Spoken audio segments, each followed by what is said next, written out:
Hi అండి. ఈరోజు bread halwa చేశాను అండి.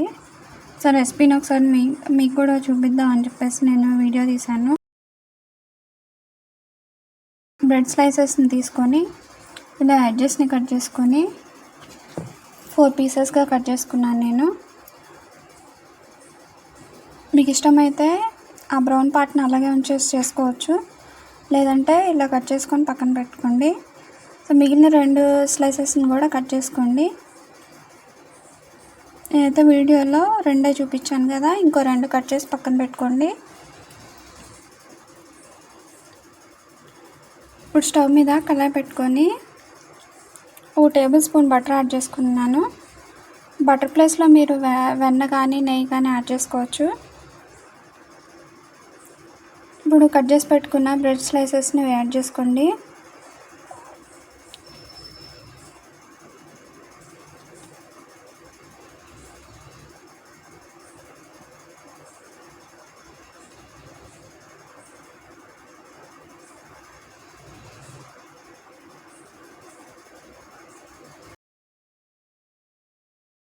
బ్రెడ్ని ఒక సైడ్ కాల్చుకున్న తర్వాత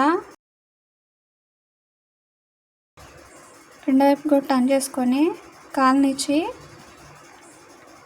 పక్క తీసుకుంటున్నాను.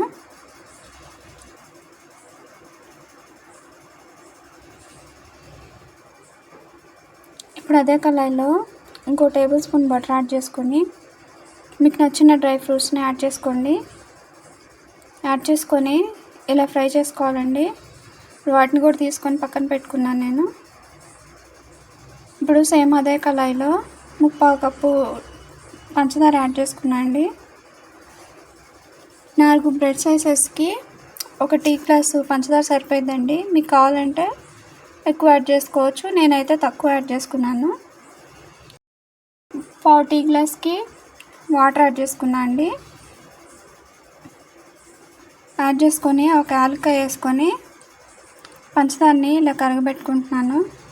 తీగ పాకం అవసరం లేదండి, పంచదార కరిగి ఇలా నొరగొస్తే సరిపోద్ది. ఇప్పుడు ఫ్రై చేసి పెట్టుకున్న బ్రెడ్ పీసెస్ని యాడ్ చేసుకోండి. పాకంలో డిప్ చేసుకుంటూ ఇలా ప్రెస్ చేస్తూ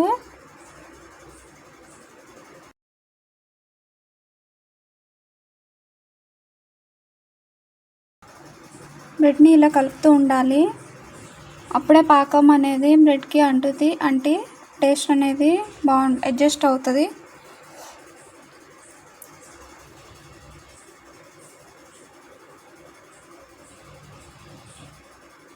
ఇవ్వండి, ఇలా బ్రెడ్ మొత్తం స్మాష్ చేసుకుంటూ పంచదార పాకంలో ఉడికించాలండి. అంతే అండి, ఎంతో టేస్టీగా ఉండే బ్రెడ్ హల్వా రెడీ అయిపోయింది. సర్వ్ చేసుకుంటున్నాను.